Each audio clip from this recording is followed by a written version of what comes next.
It's week 3 of our series, Free People, where we're talking about the relationship between freedom and rules. Now maybe this sounds strange, but when I think about following the rules, I think about zombies. Remember when zombies were everywhere? Now I don't mean literally everywhere, obviously, but I mean in movies, television, comic books, and walking around your neighborhood on Halloween. I don't know how you feel about zombie movies, but I think they're terrifying. Not so much because of the zombies themselves, I actually kind of like them, but because of the way everyone immediately seems to turn against each other as soon as the zombies show up. Civilization collapses, rules and laws disappear, and suddenly it's everyone for themselves. For the last couple of weeks, we've been talking about how there are some rules we really hate to follow, but at the same time, some rules are necessary. The people in your favorite zombie story might technically be free of the laws and rules they used to live by, but that kind of life isn't freedom. Not when everyone is against each other and only looking out for themselves. Okay, so maybe you wouldn't want to live in a world where there are no rules, but what's a better option? Oh, I know, maybe a world where you're in charge and get to make the rules. If you were king or queen for a day, what would you do? Which rules would you want to make or break right away? Being in charge sounds pretty fun, right? You could fill your calendar with things you like to do and skip the things you don't. Cancel the classes at school you don't like, or just cancel school altogether. Maybe even pass laws that make your life more fun, happy, and convenient. There's an old movie called Click, where Adam Sandler somehow got his hands on a remote control that controlled his whole life. The most awesome force in the universe, the most powerful device ever created, is now in the hands of one man. Cool. You wanted a universal remote. That remote controls your universe. For me to do those documents, it's gonna take me months. And you better get started. Wow, I got a big headache. You do? Maybe it seems like it would be awesome to have this kind of power, but as you can probably imagine, this kind of power can lead to some problems. I mean, what if you weren't the person in control? What if someone else had the power? They'd want to do whatever they wanted, and their wants would probably be pretty different from yours. Or what if there were more than one remote? You might want to cancel math class and only study history, while they might want all-day gym classes. You'd make a law telling everyone to pay you $1 a day for being awesome, but they'd want that dollar to go to them instead. Where would it stop? We all want freedom to do our own thing, but if everyone wants different things, how do we decide who gets what they want? Have you ever been put in charge of making a big decision? Like, one of your teachers decides that you get to make up the rules of who is going to be in what group. Okay? All of a sudden, everyone decides to come to you and say, I want you to do this. You should do this. You should do this.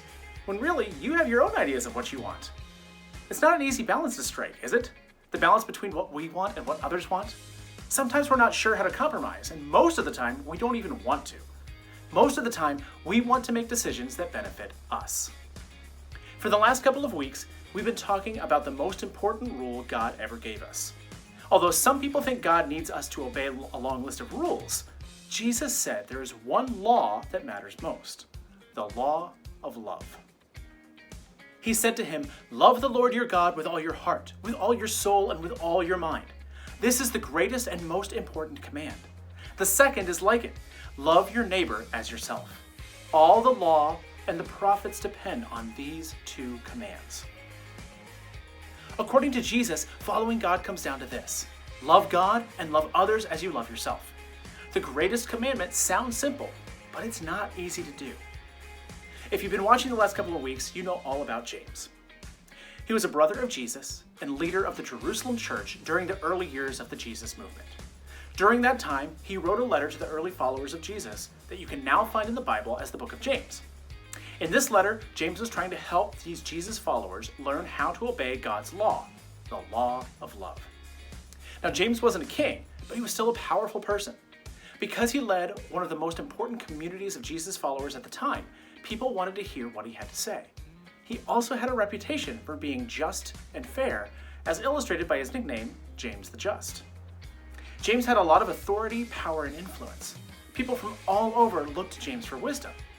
So when a dispute arose among a bunch of churches from different regions, they looked for James to judge the dispute and make a ruling on who was right and who was wrong.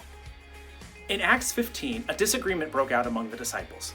Most of the first followers of Jesus were Jewish people who believed Jesus was the Messiah God had promised, but not everyone who followed Jesus was from a Jewish background.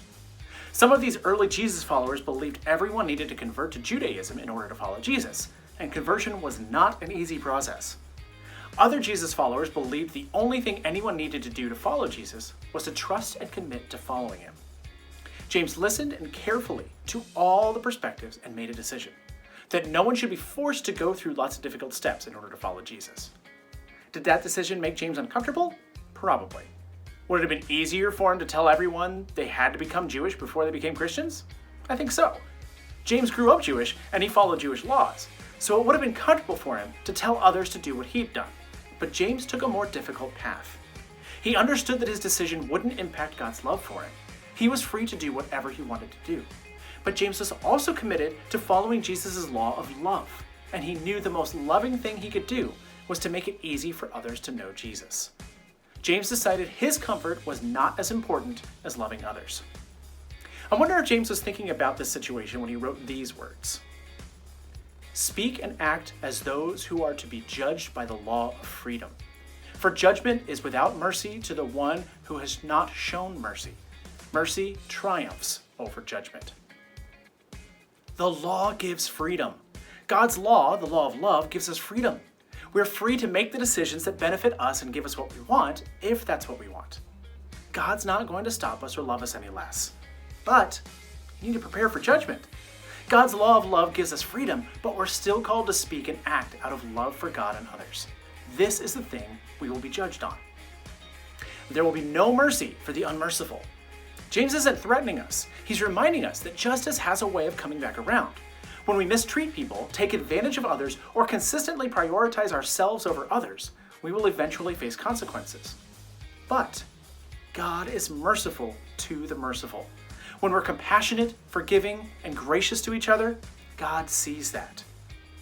You could say we have the freedom to treat people however we'd like, but when we live in a way that prioritizes our wants and comfort at the expense of others, we're not really free.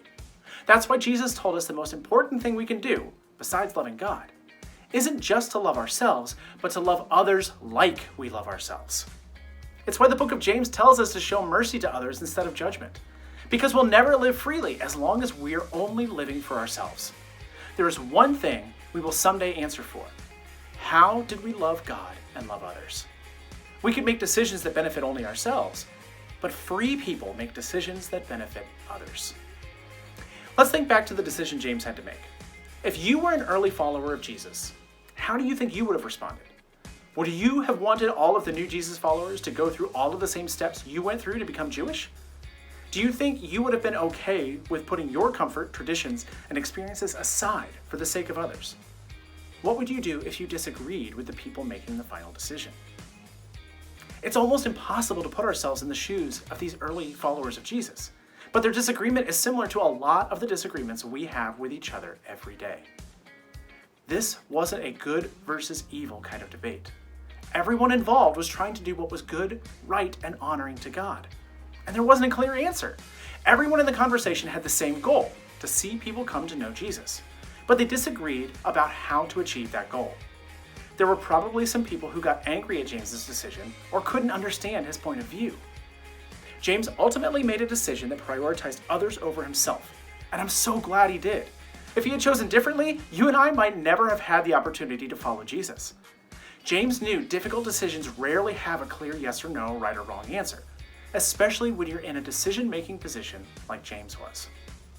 So when we're faced with a difficult decision, maybe we shouldn't think in terms of what's right and wrong.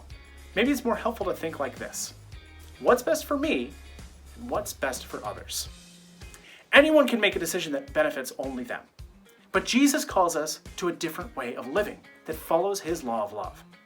So let's see how good we are at figuring out how to make decisions that benefit others. Remember earlier when I asked you what you would do if you were king or queen for a day? I'm going to ask that again, but this time, let's see if we can think of some decisions that benefit others. If you were king or queen for a day, how would you make decisions to benefit others? Someday in the future, there will be a time when you are in charge. You might be in charge of a group project, become captain of your team, become someone's boss, mentor someone younger than you, or become a parent. Throughout your life, you'll have plenty of chances to be in charge, make the rules, and make big decisions. That's a lot of authority for one person. So when you're in charge, what should you do with all that power? This isn't something you have to wait to practice in the future. You don't need to have kids or employees or people under your command in order to lead with love.